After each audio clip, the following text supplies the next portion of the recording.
So hello guys, welcome back to my another mini blog. তো আজকে ready সেডি হয়ে বেরিয়ে গেছিলাম কলেজের উদ্দেশ্যে। আর কেন এত রেডি সেডি সেটা একটু পরেই তোমরা বুঝতে পারবে।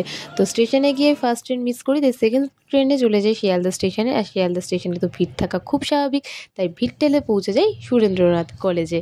তো কলেজে আজকে গ্যাদারিংটা জাস্ট দেখো।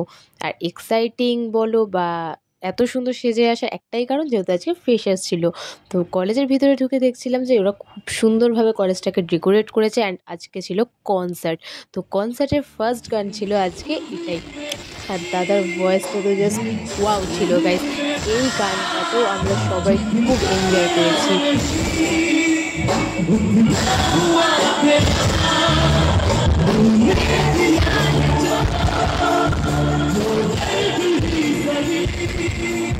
টু বি অনেস্ট গাইস, তারা তো চোখ থেকে জল বের করে দিয়েছিল। মানে এত ভালো কনসার্ট এর আগে তো আমি অ্যাটলিস্ট সুরেন্দ্রনাথে দেখিনি। আর সবার রিয়াকশানটা দেখো জাস্ট।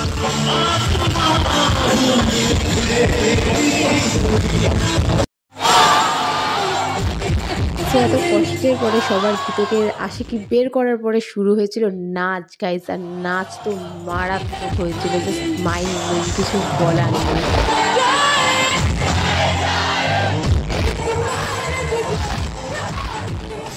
তো কনসার্টের পরে আমাদের একটু ব্রেক দেওয়া হয়েছিল, যেখানে আমরা রেস্ট নিয়ে নিয়েছিলাম। তো তারপরে দেখো আমাদের বিধ্বস্ত অবস্থা গাইস। আর হ্যাঁ গাইস, এখনো কিন্তু শেষ হয়নি, পিকচার আভি ভি বাকি হে। সো কনসার্টের পরে ছিল ডিজে, আর ডিজে সবাই পাঠিয়ে নেচেছে গাইস। মানে ভয়েসে ওটা এক্সপ্রেস করার মতো না। যারা সুরেন্দ্রনাথে ছিল তারা জানে যে সুরেন্দ্রনাথের উপর দিয়ে কি ঝড় হয়ে গেছে।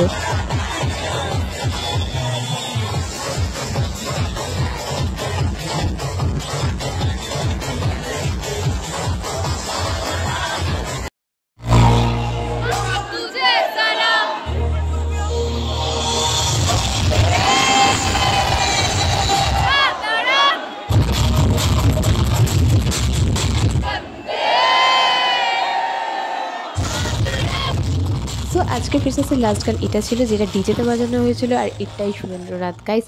তো বেরিয়ে তারপর রুন আইসক্রিমের দোকান দেখতে পেয়ে ওখান থেকে রুন আইসক্রিমের 4-5টা কিউব নিয়ে নিই। তো তারপরে ঢুকে গেছিলাম মার্কেটের ভিতরে।